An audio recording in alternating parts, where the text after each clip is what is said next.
तो भाई बात ऐसी है कि अमेज़न ने अपने न्यू सेलर्स के लिए एक नई पॉलिसी जारी कर दी है और इस पॉलिसी से होने ये वाला है कि नए सेलर्स की वाट लगने वाली है। तो क्या अब अमेज़न के जो भी नए सेलर्स हैं वह अमेज़न में प्रोडक्ट सेल कर पाएंगे या नहीं, या फिर उन्हें होने वाला है बहुत लंबा लॉस, जानते हैं इस वीडियोस में।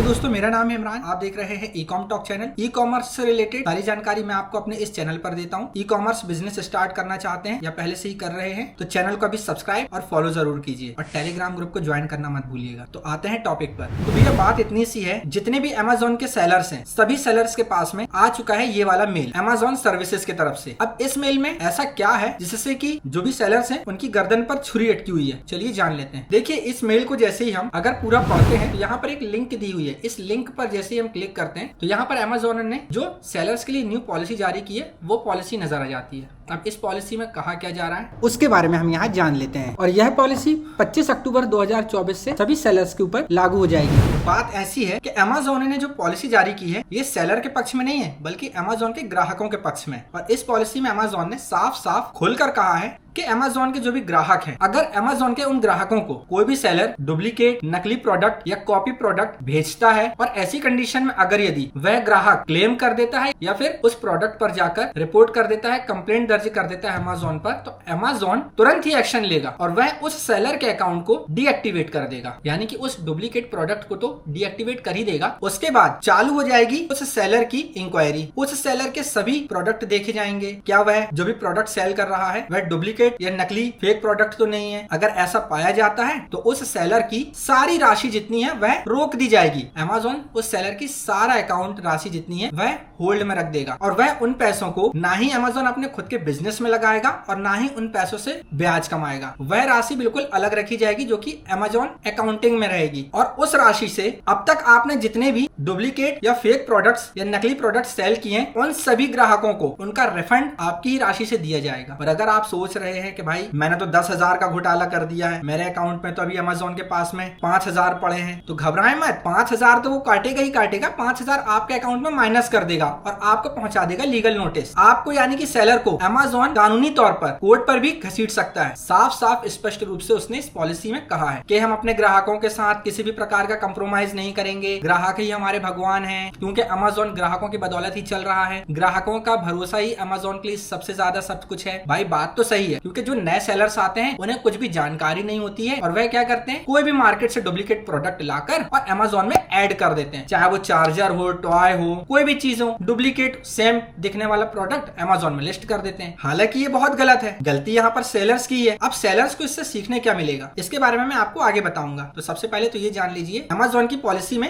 आगे और क्या कहा गया है। अमेज़न ने यह भी कहा है कि जो आपकी राशि होल्ड की गई है, यानी कि सेलर की राशि जो होल्ड की गई है अकाउंट डीएक्टिवेट करने के बाद, उस राशि से हम अपने ग्राहकों का पैसा तो रिफंड करेंगे ही, उसके अलावा ये सब मैनेज करने में और आपकी इन्वेंट्री जो मैनेज हो रही है वहां पर उसमें जितना भी खर्चा आ रहा है इन्वेंट्री अलग करने में, तो वह भी उसी राशि से ही काटा जाएगा। यानी कि अमेज़न भी अपना सर्विस चार्ज लेगा और अगर यदि कुछ पैसा बचता है तो आप क्लेम कर सकते हैं। अब आगे और जान लेते हैं इस पॉलिसी में आगे और क्या कहा गया है। अगर आप सेलर को लगता है कि भाई मैंने तो कुछ ऐसा किया ही नहीं, तो आप यहाँ पर अपील कर सकते हैं। और अगर यदि आप अपील नहीं करते हैं, आपने अपनी गलती स्वीकार कर ली है और आप अमेज़न को कोई अपील नहीं कर रहे हैं कि भाई ऐसा बिल्कुल भी नहीं है, आप अपनी सफाई नहीं दे रहे हैं, तो 60 दिनों के बाद आपको यानी कि सेलर को इस मेल आईडी पर मेल करना होगा और अपनी बकाया धनराशि के बारे में विवरण देना होगा। अगर आप अपनी धनराशि प्राप्त करना चाहते हैं, यानी कि सेलर अपनी धनराशि प्राप्त करना चाहता है, तो 60 दिन के बाद इसी मेल आईडी पर वह अनुरोध कर पाएगा। इसके अलावा एक चीज और कहा है अमेज़न ने कि अगर यदि आपने किसी भी प्रकार की धोखाधड़ी की है हमारे ग्राहकों से, तो हम इसके ऊपर अलग से एक जांच बिठाएंगे उस सेलर के खिलाफ। और इतना ही नहीं, आपने जो गलती की है इसके तहत अगर अमेज़न ने जांच बिठाई तो वह आपके साथ साथ कोर्ट में आपके सेलर्स की पहचान, सेलर्स की वित्तीय संसाधन और जो भी उसके पास में जितनी भी चीजें हैं वह सभी चीजें दस्तावेजों के साथ प्रदान करने की अनुमति दे सकता है कोर्ट में। तो इस चीज का सेलर्स जरूर विशेष रूप से ध्यान रखें कि अब आपको फूक फूक कर कदम रखने की जरूरत है, क्योंकि आपकी एक छोटी सी गलती आपको ले डूब सकती है। और अगर यदि आप अपनी सफाई में कुछ भी बोलते हैं अमेज़न को, तो अमेज़न का पूरी अथॉरिटी है कि वह आपकी जानकारी तीसरे पक्षकार को या फिर कोई ऐसी एजेंसी को सौंप सकता है जिससे कि अमेज़न अपने आप को संतुष्ट कर सके। तो अब समझ लिया आपने। तो अब हम बात करते हैं कि आखिर वाट किसकी लगने वाली है। तो देखिए बात इतनी सी है, क्योंकि अभी जो भी नए नए सेलर्स अमेज़न पर अकाउंट बना रहे हैं उन्हें कोई भी जानकारी नहीं है। उन्होंने सिर्फ स्टेयरिंग स्टेयरिंग पकड़ लिया है और गियर लगाना सीख लिया है, लेकिन उन्हें सिग्नल के बारे में नहीं पता, मुड़ते हैं तो इंडिकेटर देते हैं उसके बारे में नहीं पता। भाई अगर यदि आप ड्राइविंग लाइसेंस भी बनवाते हो तो सिर्फ गाड़ी चलाने से ड्राइविंग लाइसेंस नहीं बनता है, इतने सारे रूल्स फॉलो करने होते हैं। तो ठीक ऐसे ही अमेज़न में अगर यदि आप सेलर अकाउंट बना रहे हैं तो बहुत सारे रूल्स होते हैं जो कि आपको फॉलो करने होते हैं। हाँ, तो मैं आपसे यही चीज बतला रहा था कि अमेज़न में अगर यदि आपने सेलर अकाउंट बना लिया है तो आपको ऐसा नहीं करना है कि प्रोडक्ट ला लाकर लिस्ट करते जा रहे हैं और सेल करते जा रहे हैं। उस प्रोडक्ट को आप जब लिस्ट कर रहे हैं तो देखना है क्या वह प्रोडक्ट पहले से अमेज़न में सेल तो नहीं हो रहा है। अगर सेम प्रोडक्ट सेल हो रहा है तो दूसरा आपको ये देखना है कि जो प्रोडक्ट आपने सेल कर रहे हैं उसमें आप अपना खुद का लेबल लगाकर सेल कर सकते हैं। तो आप अपना खुद का ब्रांड बनाइए, ट्रेडमार्क लीजिए,